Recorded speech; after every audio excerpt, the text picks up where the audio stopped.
سورۃ الکہف۔ بسم اللہ الرحمن الرحیم۔ الحمدللہ الذی انزل علی عبدہ الکتاب ولم یجعل لہ عوجا۔ یہ پوائنٹ میں نوٹ کرا چکا ہوں کہ آخری آیت کیا تھی؟ قل الحمدللہ، کہو قل حمد اللہ کے لیے۔ یہ آخری آیت تھی سورہ بنی اسرائیل کی، اور سورہ کہف کی آیت شروع ہو رہی ہے الحمدللہ الذی، گویا کہ اس حکم کی تعمیل جو ہے اس سے آغاز ہو رہا ہے سورہ مبارکہ کا۔ اس کو میں نے کہا تھا یہ انٹرلاک ہیں دونوں صورتیں جو ہے، جیسے آتا ہے تورات میں کہ حضرت یعقوب اپنے بھائی عیسو کی ایڑیاں پکڑے ہوئے تولد ہوئے، جڑواں پیدا ہوئے تھے دو بھائی عیسو اور یعقوب۔ عیسو بڑے تھے، یعنی بڑے اسمانی میں جو بھی ہوتے ہیں جڑواں میں جو پہلے جس کی ولادت ہو جائے وہ بڑا ہوتا ہے، چاہے 2 منٹ کا فرق ہو 5 منٹ کا فرق ہو۔ تو اس کی ولادت کے بعد پھر حضرت یعقوب کو عقب کہتے پیچھے آنے والا یعقوب، اس لیے ان کا نام پڑ گیا ہے کہ یہ پچھلا ہے۔ جو پہلا تھا وہ عیسو تھا، عیسو کے بارے میں کچھ معلوم نہیں، ان کی اولاد وغیرہ کدھر گئی، بہرحال وہ ایک علیحدہ بحث ہے۔ تو اسی طریقے سے یہ سورہ کہف جو ہے گویا کہ سورہ بنی اسرائیل کی ایڑیاں پکڑے ہوئے قرآن مجید میں وارد ہو رہی ہے۔ اس میں آپ دیکھیے الحمدللہ الذی انزل علی عبدہ، وہی اللہ تعالیٰ نے اللہ کے اپنے رسول کی جو نسبت ہے اس کو عبد کے نمایاں کیا ہے۔ کتاب نازل کی ولم یجعل لہ عوجا، اور اس نے کوئی کجی نہیں رکھی، قیما سیدھی ٹھیک روشن مبین، لینذر بأسا شدیدا۔ اب یہ ہے لفظ جو بہت زیادہ غور کرنے کے قابل ہے۔ اس کتاب کے حضور پر نزول کے مقاصد میں سے ایک یہ بھی ہے خبردار کر دیں ایک بہت بڑی آفت سے۔ ویسے باسط جب واحد آتا ہے تو عام طور پر اس کے معنی جنگ ہوتے ہیں، جب جمع میں آتا ہے تو سختی، مصیبت، بھوک، فاقہ، یہ سارے بأسا۔ آیت البر میں بھی ہم نے پڑھا والصابرین فی البأساء والضراء وحین البأس۔ بأسا جب جمع میں آیا ہے تو فقر و فاقہ، تکلیف، مصیبت، اور حین الباس جنگ کے وقت۔ تو ان دونوں کو ذہن میں رکھیے، بہت بڑی آفت ایک تو ہے دجالی فتنے کی، دجال المسیح الدجال جو آنے والا ہے، جس کے بارے میں حدیث میں آتا ہے کہ کوئی نبی اور رسول ایسا نہیں گزرا جس نے اپنی قوم کو دجال کے فتنے سے آگاہ نہ کیا، اور پوری انسانی تاریخ میں دجال کے فتنے سے بڑا کوئی فتنہ نہیں، اور وہ ہر بندہ مومن کے امتحان کے لیے کڑا ترین جو ہے مرحلہ آ جائے گا، سخت ترین امتحان اس کا لیا جائے گا۔ تو یہ جو سختی ہے اس کی خبر دیتے ہوئے یہ سورہ مبارکہ نازل ہو رہی ہے، اور خاص طور پر اسے باسن اگر جنگ کے معنی میں لیں تو الملحمۃ العظمیٰ، کتاب الملاحم، جو کہ آپ دیکھیں گے احادیث کی کتابوں میں پورا باب ہے کتاب الملاحم، اور اس کا تعلق بھی دجال کے ساتھ ہے، کیونکہ پھر دجال ہی کو قتل کریں گے حضرت مسیح علیہ السلام نازل ہو کر۔ تو یہ سارا مسئلہ جو ہے اس کی خبر دینے کے لیے قیما لینذر بأسا شدیدا من لدنہ، گویا کہ یہ جو احادیث کی کتابوں میں آپ کو حدیث کے یہ باب ملتے ہیں، چاہے وہ کتاب الفتن ہو، اور چاہے وہ کتاب جو ہے آثار قیامہ ہے، اس طرح کے جتنے بھی ہیں، اور کتاب الملاحم ہے، یہ گویا کہ اس کی شرح ہے لینذر بأسا شدیدا من لدنہ، اور یہ ہوگا بھی خاص اللہ کی طرف سے، یہ آزمائش بھی، یہ دجال کا فتنہ بھی، یہ بہت بڑی جنگ بھی، جس کو آرمگڈون کہتے ہیں، کرسچین جو ٹریڈیشن ہے اس میں اس کے لیے لفظ آرمگڈون، ایک بہت بڑی جنگ ہوگی۔ ڈکشنری میں بھی آپ دیکھیں گے کہ خیر اور شر کی قوتوں کے درمیان اس دنیا کے خاتمے سے پہلے ایک بہت بڑی جنگ ہو رہی ہے جس کا نام یہ آرمگڈون ہے۔ لینذر بأسا شدیدا من لدنہ ویبشر المؤمنین الذین یعملون الصالحات، اور تاکہ بشارت دے وہ اہل ایمان کو جو نیک عمل کرتے ہو، ان لہم اجرا حسنا، کہ ان کے لیے ہوگا بہت اچھا بدلہ، ماکثین فیہ ابدا، اور وہ اس میں رہیں گے ہمیشہ ہمیشہ۔ یہ جو دجالی فتنہ ہے اس کے ساتھ ایک خاص مناسبت ہے سورہ مبارکہ کی۔ احادیث میں آتا ہے کہ دجالی فتنے کے اثرات سے بچنے کے لیے اس سورہ مبارکہ سے ذہنی اور قلبی رشتہ مفید ہے، اس کی تلاوت کرتے رہنا، خاص طور پر جمعے کے روز پوری سورہ کہف، ورنہ یہ کہ کم سے کم اس کی ابتدائی اور آخری آیات ان کی بڑی اہمیت ہے۔ دجالی فتنہ اصل میں کیا ہے سمجھ لیجئے کہ ایک تو ہے دجالی فتنہ بالعموم، دجل کہتے ہیں فریب کو، جیسے کہ کوئی نبی نہیں ہے وہ اس نے فریبی لبادہ اوڑھ لیا، نبوت کا دعویٰ کر رہا ہے، وہ دجال ہے۔ تو اس طرح کے تو حضور نے فرمایا ہے کہ 30 دجال پیدا ہوں گے، انہی میں سے ایک ہمارے زمانے کے اندر جو ہے یہ غلام قادیانی بھی تھا، وہ دجال تھا، جس نے کہ اعلان کیا کہ میں نبی ہوں جبکہ وہ نبی نہیں تھا، تو فریبی بنا ہوا جس نے کہ ملمہ اپنے اوپر چڑھایا ہوا ہے۔ اسی طریقے سے دجالی فتنہ یہ جو ہے اس پوری دنیا میں اس وقت جو فتنہ ہے وہ یہ ہے کہ مادہ پرستی کا اتنا غلبہ ہو چکا ہے ذہنوں کے اوپر، افکار کے اوپر، لوگوں کے نظریات کے اوپر، لوگوں کے اخلاق کے اوپر، لوگوں کے اقدار جو ہیں، ویلیوز جو ہیں اس کے اوپر، کہ وہ آخرت کو بالکل بھول گئے، اللہ کو بھول گئے، اسباب کے اندر گم ہے، مسبب الاسباب سے ظہور ہو گیا، دنیا ہی دنیا ہے، آخرت کو بھولے ہوئے، مادہ ہی مادہ ہے، روح سے کوئی سروکار ہی نہیں۔ یہ ہے بالعموم جس کا نام دجالی فتنہ ہے، کہ حقیقت کے اوپر پردہ پڑا ہوا ہے، آخرت پر دنیا کا پردہ پڑا ہوا ہے۔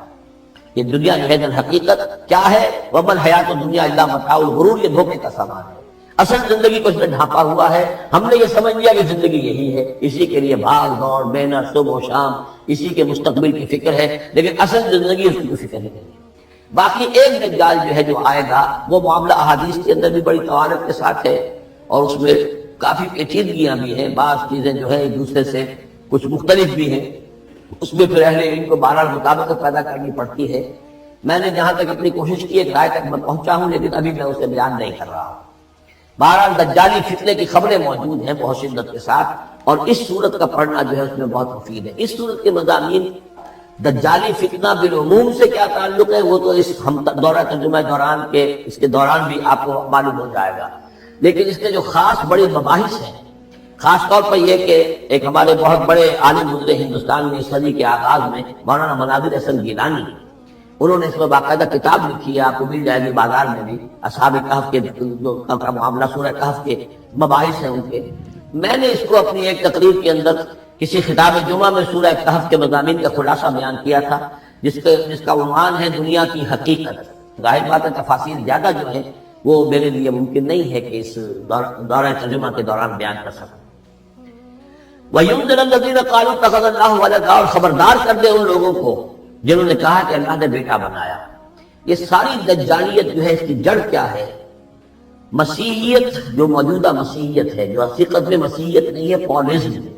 جس کی بنیاد تسلیس پر ہے کہ اللہ کا بیٹا بنا دیا حضرت مسیح علیہ السلام کو، اور انہیں کفارہ بنا دیا تمام جو بھی مان لے ان کو ان کے گناہوں کا، پیشگی معافی ہے ان کے گناہوں کی جو حضرت مسیح پر ایمان لے آئے،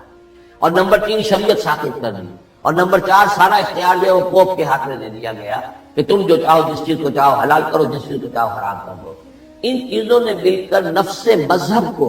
اس قدر قابل نفرت شے بنا دیا کہ یورپ کے عوام کے اندر مذہب کے خلاف شدید نفرت پیدا ہو گئی۔ چنانچہ اس کے بعد جب مسلمانوں کے زیر اثر وہاں پر علم پھیلا ہے، ہسپانیہ کی یونیورسٹیوں سے علوم اور فنون جو ہیں، یہ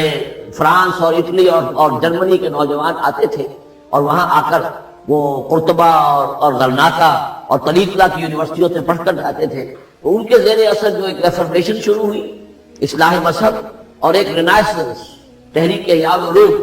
وہ جو اصل جو تحریک تھی اس بات کی کہ انسان علم کی طرف دوبارہ رجوع کرے، لیکن یہ کہ وہ علم جب آگے بڑھا ہے تو وہاں پہ عیسائیت کے خلاف جو رد عمل تھا اس کی وجہ سے اس میں مذہب کی دشمنی جو ہے اس تحریک کے اندر خود بخود شامل ہو گئی۔ تو مذہب سے بیزاری، روحانیت کا انکار، آخرت سے بالکل بے پرواہی اور اس کا بھی انکار، اور خدا ہے یا نہیں ہے اس سے کوئی سروکار نہیں، یہ جو اس تہذیب کے اصل میں اثرات بنے ہیں سارے، یہ اسی غلطیوں کا یہ اثرات ہیں، نتائج ہیں کہ جو عیسائی مذہب کے اندر جو یہ تحریفات کر کے جو غلطیاں کی گئی ہیں، اس کو یہاں کہا گیا ہے